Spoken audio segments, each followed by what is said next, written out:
Yeah, it's a bit awkward to go after two colleagues in your talk that you've worked with for a number of years because there's not that much you can say that they haven't already said. So I'll go back to the graph that Don put up. He mentioned how the ratio of school meal costs to education costs goes down sharply as income goes. That should be no surprise to anyone who remembers angle curves or something. The cost of a meal is not likely to go up very much. A child only can eat so much in the school, while G&P goes up greatly, and the budgets the school. In Chile or Malawi, it costs $40, $50 for a year of school meals. In Malawi, it costs $30 for primary education. In Chile, it's $300 or $1,000. So of course you're going to see that. But I'm very concerned about this, where the school meals cost as much as the education budget. Or to take another perspective, the school meals will cost 10 times what it costs to deliver vitamin A and deworming to a child for a year. So I mentioned this to a colleague. I was having a conversation with a colleague at the bank just a few days ago. And he said, but that's not fair. We don't, when we're looking at Progressa, Opportunities, or any of the other conditional cash transfers, we don't compare the cost of that cash transfer to the education budget of Brazil or Mexico. And there's a valid point in that. So let's think about that. If you take, going back to the conditional transfers, if you ask, is this conditional transfer the best way to do a health budget for a country, the answer is almost surely no. If you say, is it the best way to do an education expenditure, the answer again is probably no. If you say, is it the best way to do a safety net budget, or the best way to do a social protection budget, the answer is plausibly yes. And maybe that's the way we need to look at the school feedings, because it's clearly not the best way to do a nutrition budget. There's no debate. There are, as Dan's pointed out, there are some nutritional impacts, but they're very indirect. They aren't the way you would start. They add to the total benefits, but they aren't the justification. Are there education benefits? Again, almost always there are benefits on enrollment. The benefits on learning are not always shown, but then again, it's not always shown in any other type of investment in education either. It's very hard to show the impact on learning of a single program. But still, the question in terms of social protection is this, and this is not fully clear of how budgets are determined. If you are already going to spend $50 or $100 per household, which is what school feeding would, $100 would be if they have two children in school. 50 is a rough guess, ballpark of what a school meals program would cost for a year. Particularly, that's what WFP's budgeting is, notional budgeting at least, including transport and everything. That's less than most conditional cash transfers will do to a household. And the question is really, one of the questions is, where's that budget coming from? But if you compare it to a conditional cash transfer, one major difference should be pointed out. Almost every conditional cash transfer program is well targeted. It's not an inherent feature of the conditionality or the cash, but it is an inherent feature of a well-designed program. So one of the questions one would want to ask has to do with, can you target, can you keep the budget sustainable if you are a low-income country and you do not want to rely upon donors to fund the entire program? That's one of the questions. But once you're also comparing it to any other social protection safety net budget, then you want to compare across modalities. And that would be, as Dan and I have done, comparing a school meal program with a take-home ration. Do you get the same impacts of that? And to be fair, if you're looking at it in terms of a safety net, then you may want to compare what does a school meal program have as an impact compared to a cash transfer program. Now, in general, you don't have that broad a range of comparisons. The Uganda and Burkina Faso studies that Dan referred to are actually amongst a very small set of studies that have compared more than one way of delivering a food for education program, trying to see which is the most effective way of doing it. But as I said, one of the issues you want to consider is targeting. And it's almost impossible to target school meals to individuals within a grade. It is possible if you have some sort of cost recovery program. I can buy a coupon for the school meal. My neighbor gets that same coupon free. We pass it in when we pick up our meal. Nobody knows who paid and who didn't, who got it subsidized. That's done in the United States. It's done in Chile. It's not easy to do, and it adds one layer of bureaucracy to an overburdened teaching staff already. But it's possible.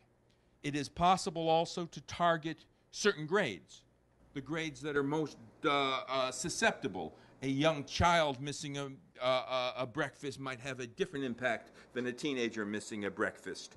But again, that's seldom done. Geographic targeting is plausible. You can target certain regions or certain slums to have school meal programs and other ones not. Again, that's not often done. It runs up against ethnic politics often. If it's the poorest region, it may also be one minority in the country and maybe feeding resentments. So again, it becomes pretty hard to target. Where there has been success in targeting has been take-home rations. We've already mentioned Bangladesh, which is an example. They used targeting, both geographic and community targeting, where the communities helped select the low-income households. Martin Revallian and Emuela Galasso have looked upon it. The targeting was on par with other targeted programs. And that had a take-home ration, which compared not at the same time, but close enough to what other transfer programs have done in Bangladesh. So the program has shown that targeting is possible, and to be able to have the impact on the schooling for the most vulnerable children, the children who are most likely to drop out, and at the same time serving your objective for social protection, for safety nets, of providing a transfer to the poorest individuals. But in fact, I would say globally, the pattern is for school meal programs to be neutral or even regressive. They'd be regressive in part because of capacity issues and accessibility. It's easier. You want to have a kitchen in your program if it's school meals. The school under a tree in remote areas in Africa doesn't have a kitchen. I can't say there have been a lot of global studies on the targeting aspects, the geographic targeting of school meals, but when they don't show a lot of progressive nature. And then there's another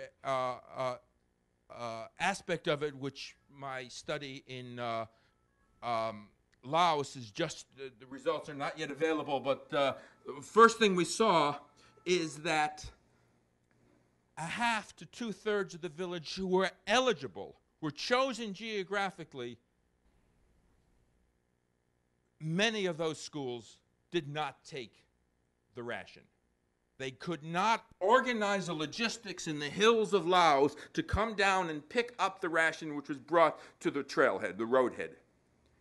And of course, almost assuredly, and as I said, the study's ongoing, almost assuredly it was the poorest villages, the villages who most need this transfer program, who don't have the logistics to get the school meals out. And this brings up a larger issue.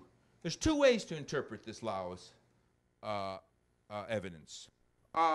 And it's going towards an issue called dynamic targeting, marginal targeting.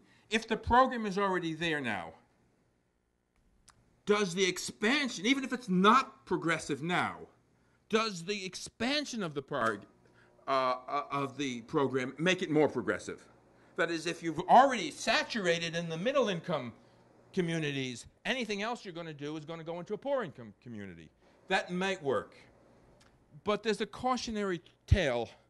A colleague of mine, an expert in school feeding, told me about a study, USAID in the 80s, commissioned a study to look at a number of their countries where they were doing school meals at the time.